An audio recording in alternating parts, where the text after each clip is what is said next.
Usapang totoo, walang preno. You under Vlogcaster, real talk lang, walang plastikan. Magandang araw mga ka-Wonder, welcome back sa ating YouTube channel, Wonder Vlogcaster po. Magandang gabi. Kanina nagsi-walk out itong ilang mga minority dahil dito sa pinaniniwalaang railroad attempt mga ka-Wonder. Alam natin na ang issue dyan ay itong remote participation or electronic voting.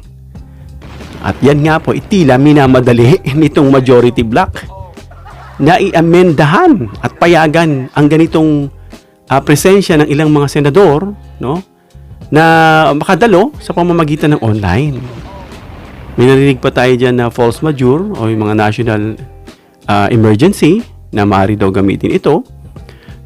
Pag sinabi kasing false majeure, ito yung nasa constitution, sa political science. This is also known as the act of God. Bagyo, lindol, baha, mga ganun na pwede raw magsagawa. So, nag-walk out sila dahil mukhang itong sinasabing rules change na pinanukala nga nitong si Marcoleta, itong vote via teleconference at video conference for justifiable reasons. At nagsalita, mga ka-Wonder, si Senator Erwin Tulfo at Bistado sila. Pero bago yan mga ka-Wonder, don't forget to subscribe to our YouTube channel, Wonder Vlogcaster. Libre po ang pag-subscribe 100%.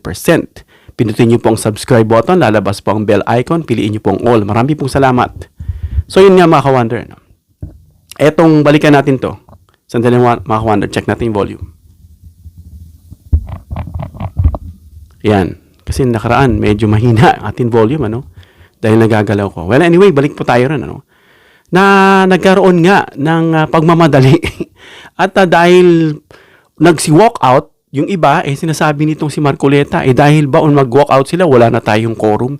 Ibig sabihin mga ka-Wonder, gustong-gusto talaga nilang itakel at amyendahan.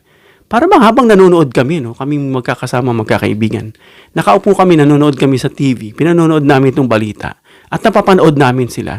Itong mga majority kung magsalita, akala ba nila walang nanonood na tao sa kanila? Natatawa kami. Welcome to the 20th century digital world. Akala nila siguro walang nanonood sa kanila. At ang tingin nila, na pag-uusapan namin, ano ba tingin nila sa kapwa nila senador? Mga tanga. At itong panoorin mo natin itong video na talagang hindi na nakapagpigil itong si Senator Erwin Tulfo at kinontra nga itong sinasabi nitong si Alan Cayetano. Ito panoorin natin mga ka-Wonder. Motion is to take up the amendment to our rules as proposed by Senator Marcoleta. The objection is that it is not in order because we did not follow our own rules. Madam Chair, Madam President, Before that, Madam President, yes, we recognize Senator Erwin Tulfo. Madam President, my question is, why is the majority in such a hurry to tackle this motion? This allowing a senator for justifiable reasons to attend and participate in the session through teleconference, whereas in Rule 14, Section 41, under B, it says convene and hold the session through teleconference, video conference, or other reliable forms of remote or electronic means using appropriate informations and communications technology system due to force majeure, Madam President, or the occurrence of a national emergency. I guess, Madam President, this justifiable reason, what is that? Does that fall under force majeure or does it fall under national emergency, Madam President? My question is, why are we in so hurry? Why are they, the majority, in a hurry to tackle this motion and divide the House, Madam President?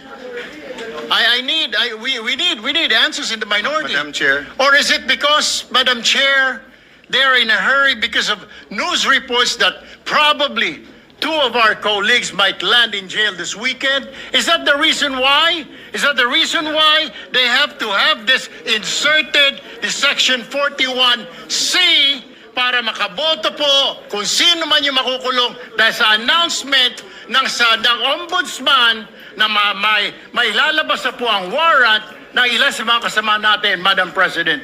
That is my question, Madam Madam President. Chair, the We recognize gentleman Senator- is out Senate of President. order because his question sa mamadali, bakit, can be discussed in the actual motion. Can be discussed after the motion whether we should take it up. We take offense that bibigyan niya ng ganyang kulay. It's just like us saying, are you afraid if we have the hearing on the Blue Ribbon on flood control, mababanggit ka rin?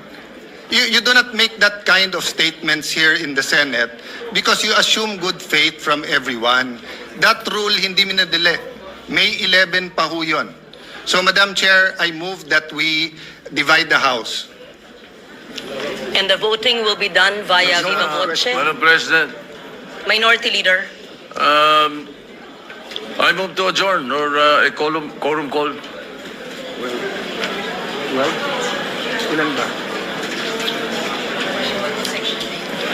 That is a higher precedence, Madam President.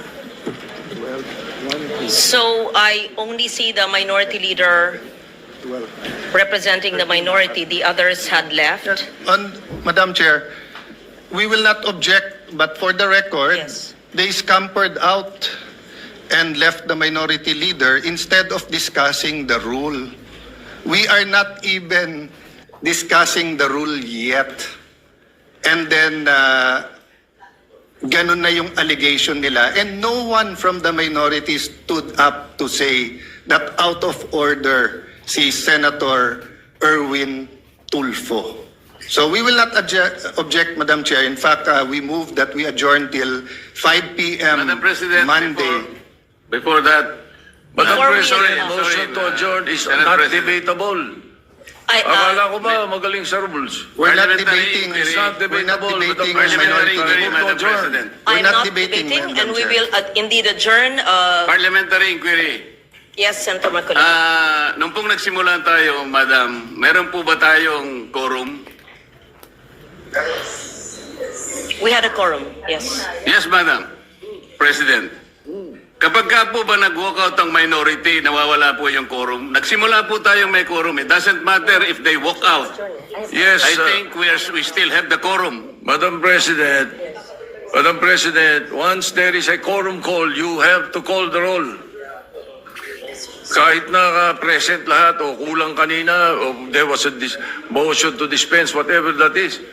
Not May upon a quorum situation, call. Madam President, when Motion they, to- when they motion to readily adjourn and willingly walk out. Takes precedence. Hindi po yung covered ng rule natin, Madam President. Madam Kung President. sakasakali As po, reiterated by the Senate President and as conveyed by the Minority Leader, former Senate President, the rule states that the motion to adjourn takes precedence and not taking sides. 5 p.m. Monday And we will adjourn session until 5 until p.m. 5 p.m.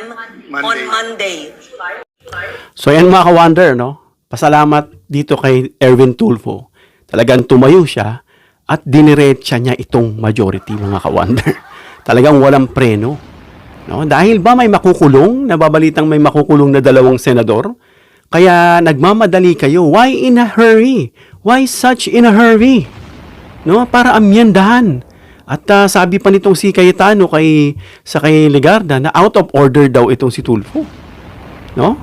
Ano bang mga totoo dyan at tama dyan mga ka-wonder? So pag-usapan natin yung itong, bigyan lang natin ng background itong pinag-usapan nila ngayon mga ka-wonder dyan sa Senado. Na talagang natatawa. No? Natatawa talaga ako mga ka-wonder dito sa mga majority na to. Na why? Bakit ngayon talagang ini-insist nila itong sinasabi ni Marcoleta? At sasabihin, bakit pa sinasabi mo yan? Parang sinasabi niya kay Tulfo na in good faith naman daw. Ako, gas-gas na yung salitang yan. Sabi nga ni Senator Kiko yung parang yung trust ang issue rito Tapos gagamitin mo yung we are all in good faith naman. Ako, grabe. So alam natin mga ka-wonder, nag-walk out ang ilang mga senador dyan dahil sa railroad na nga na issue na yan na gustong imadaliin at pag-usapan at divide the house pa nga At sasamantalahin nga mga ka-wonder yung nag-walk out na hinahanapan ng quorum. Buti na lang, nandyan si Tito Sen na isang batikan, no? Na bakit ngayon minamadali yan, ano? itong sinasabing e-voting na kahit wala sila, maaresto man sila, gaya ng sabi ni Senator Tulfo, na dahil ba aarestuhin yung dalawa kaya sila nagmamadali? No? Ito pa yung mga strategic move. No, binamadali nila, and therefore, let's divide the house. Gagano pa si Cayetano dahil out of order daw to si Tulfo. Buti nandun talaga itong si Soto para depensahan itong minority. Nagpa-adjourn talaga siya, at buti na lang mga ka-wonder, nag-side itong si Loren Legarda according to the rules, at i-adjourn nga ito sa Monday mga ka-wonder. So may tanong dito, no? Itong sinasabi ni Senator Tulfo na out of order daw siya, itong sabi ni Cayetano, hindi porke mga ka-wonder. Alam natin sa Senate mga ka-wonder na may mga debate dyan. Inherent sa kanila yon. So yung questioning motive mga ka-wonder is not automatically out of order. Out of order agad porke tinatanong yung motibo. Ginagamitan ng pag-abogado. Actually, Tulfo was addressing the implication of rule changes, mga ka-wonder, not merely technical procedure. No? Sa legislative rules, mga ka-wonder, should withstand o makayanan, matayuan mo, no? Itong scrutiny regarding intent and consequences. Hindi pwedeng sasabihin mo agad na out of order ka, and then let's divide the house. Para bang dinidisregard mo yung sinasabi niya at dadaanin mo. Minamadali mo talaga. At sinasamantala yung pag-walk out, na sabi nga, wala na tayong quorum. Sabi nga ni Tito Sen, you should call the roll para malaman ulit, no? Sa botohan na yan, buti pumayag si Senator Loren. Kaya pinag-uusapan mga ka-wonder, no? Itong legitimacy, itong majority intention, no? Na they should be able to answer yung criticism directly instead of suppressing, no? Itong debate na to na hindi out of order ka. Let's divide the house. Come on, parang di ba nagmamadali? It's very obvious railroading mga ka-wonder, no? So yung transparency kasi rito dinedemand mga ka-wonder, no? Na ipaliwanag mo. Why now? Yun yung mga tanong Why rushed? Why in a hurry? Ano pa?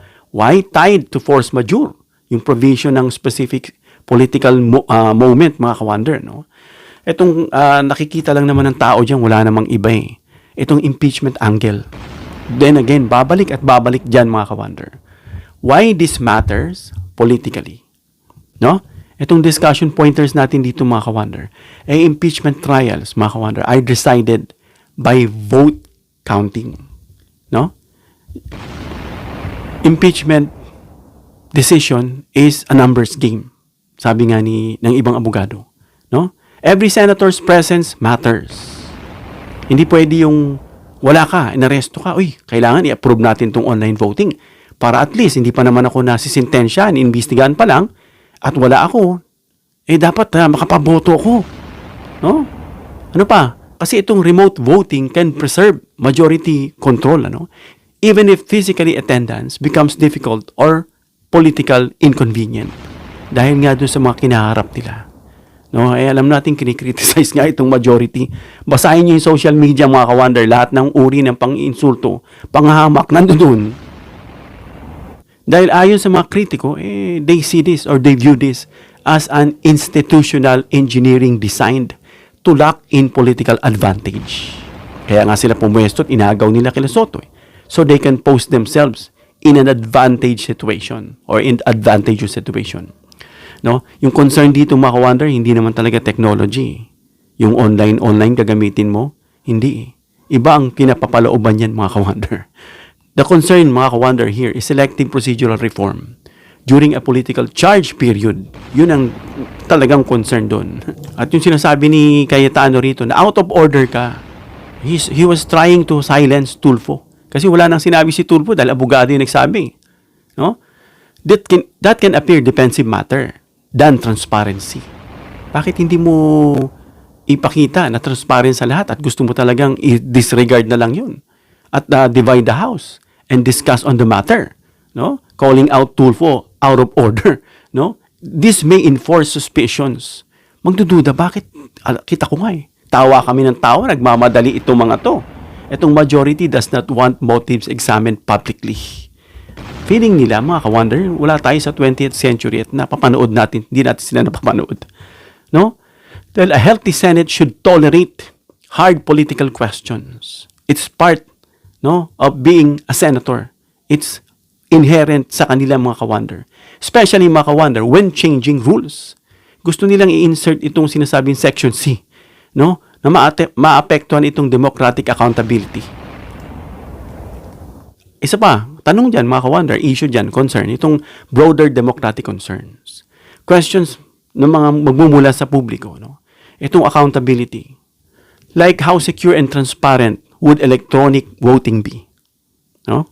Or could remote participation weaken public scrutiny? Yan yung mga katanungan dyan. Would this set a precedent for politically convenient rules changes? Yun yung mga tinitingnan dyan. Then again, dapat ang titignan dyan itong institutional integrity. Should major procedural terms happen during moments of political tension? Yun yung tinitingnan dyan. Or should they be delayed until after contentious impeachment or power struggles conclude? Yun ba ang dapat? No? Bakit ano ba yung ini-insert nila rito? May ini-insert kasi sila mga ka-wonder. Doon sa kanilang rules na mapalitan at mabago. Itong Section 41C mga ka-wonder. No? Ito yung Senate rules na kung saan allowing senators to participate and vote remotely through teleconference or electronic means for justifiable reasons beyond the original force majeure or national emergency standard. Meaning, parang you can only avail yung sinasabing teleconference or electronic means by virtue of force majeure o yung sinasabing act of God na talagang you are constrained from attending yung talagang physically dyan sa Senate. No, parang hindi lang yan. May mga rules silang gustong baguhin. Although hindi pala nadidiscuss, pero parang ayaw talaga dahil alam na yung motibo mga ka-wonder. No? Ito yung proposed na gusto nilang i-insert itong Section 41-C. No? Dun sa Senate rules na inaalaw nga yung mga senador na maka-attend sa session remotely. Pag sinabing remotely, not physically in the Senate or within the Senate, maybe nasa kulungan, maybe nasa detained o maybe nasa bahay, house arrest or whatever, pwedeng maka-online, pwedeng makaboto. Ayun ang ayaw dahil hindi po yan ang practice ng Senado ever since. Sabi nga ni Drilon, walang ganyan. No? Itong participate electronically and potentially vote online for justifiable reasons. Itong pag-vote, pagdating na impeachment ni Sara, again, impeachment is a numbers game. Pag they are outnumbered, how can they make Sara acquit? Or how can they acquit Sara Duterte? Diba? So, dapat, kung mapapanood man ito ng ating mga butihing mga minority senators, we salute you. No? Huwag tayong papabraso dito sa majority. Hindi kami pinanganak kahapon. No, nakikita natin at napapanood natin. No? Kaya ito bilang rebuke dito sa majority black mga ka-wonder. Try to answer this. Try to ponder on this. If this proposal is truly institutional reform, why is it being rushed amid impeachment tension? Bakit minamadali nyo? Is it nagkataon lang ba? Why expand beyond force majeure? Because according to the rule, the only privilege or the only liberty wherein everybody could agree dun sa sinasabing online conference, video conference, is dahil dun sa force majeure. More than that, you're adding up to that. And what is the reason? Very obvious, sinasabi nga ni Senator Tulfo no? Dahil ba sa may aarestuhing dalawa, balita ko 5, 6 So, mabubutasan sila ng gusto. At wala silang pwesto. Kasi numbers game po yan. No? Kaya ang malakas na kritisismo dyan, mga ka-wonder. Bukod dun sa tanong pa na why suddenly redefine participation rules? Bakit gusto nyong i-redefine? Instead na force majeure lang, gusto nyo pang i-redefine. I-insert yung 41-C. No? Kaya ang malakas na kritisismo sa kanila, mga ka-wonder, na itong majority mga ka-wonder, less concerned sila with modernization. Na nakikita rito ng publiko, lalo na kaming mga nakakanood kanina. We see that I think the majority appears less concerned with modernization. It's not actually modernization. and more concerned with maintaining numerical control. Dahil mababaklasan sila, then therefore, they will not be in control anymore. Then again, impeachment, decision, and even taking control again para manatili kang majority is numbers game. No? Ano pa? Rule changes during politically sensitive moments naturally create suspicion. Dahil ba yung mga ginamit ni Senator Tulfo? Dahil ba may makukulong? Doon ako natatawa, tawa kami ng tawa. Talagang sumakit yung tiyan namin eh. At talagang sabi, out of order ka, out of order ka. Gagawin niya pang tanga yung tao. No? That question deserves an answer. Hindi sasabihin mo out of order and then parang dinisregard mo. Let's divide the house. Nagmamadali talaga. No? The Senate should not look like it is rewriting procedures to protect allies. Sa pool. To protect allies. To protect who? You know who. Parang na namang Harry Potter. You know who. Parang ayaw banggitin yung pangalan. No? At yung sinasabing mga ka-wonder, no? Sa quorum, kanina, sabi ni Cayetano, nag-walk out, bakit hindi ba daw dapat matuloy? Buti na lang, alam ni Tito Sen. Sabi, the Senate cannot legally conduct business without a quorum. There was a quorum, but they walked out. Yun ang argumento ni Cayetano. Sabi ni Tito Sen, you should call a roll. Diba? Mag-roll call ka ulit, tawagin mo to see if there is quorum before you decide. No? Kasi bakit? A quorum ensures that decisions are made with enough senators physically or officially present. Yun ang sinasabi ron. Transparency, fairness, wag yung sasamantalahin dahil nag-walk out. Ano? Grabe. No? Lalo na sa mga highly sensitive matters, kagaya niyan, magpapalit kayo ng rule at wala kayo sa quorum. Kaya magaling to si Tito Sen eh. Hindi nila maiisahan. Buti na lang, nakakaintindi rin si Senator Loren. Sabi niya, I'm not taking sides ha. Because based on the rule, alam niya yung rule. No? Na especially sa mga impeachment din, quorum becomes a political weapon. No? So, quorum, so in other words, control the quorum, control the procedures or the proceedings. Dagdag pa, itong mga nag-walk out is some senators become unavailable due to legal problems, suspicions, illnesses, travel, and detention. The majority risk losing numbers. No? Without quorum, session may stall. No? Hindi pwedeng magtuloy. Dapat mapigil. Voting can be delayed. Impeachment proceedings can become unpredictable. Lalo na sa mga sensitive issues concerned. Tapos nagmamadali, let's divide the house. Let's discuss on this matter. Hanggang dito na tayo mga ka-wonder. Comment down below your opinion para mabasa at mareaksyonan. Please give me a thumbs up if you like this video para ma-share ni YouTube sa iba pang viewers. Please share this video para malaman nila na itong railroading nga ay buti hinadlangan na para amyendahan at i-insert itong section 41-C sa rules aside from false majeure. Please subscribe, hit the notification bell icon and choose all bilang suporta sa aming mga content creators. Hanggang sa muli mga ka-wonder. God bless.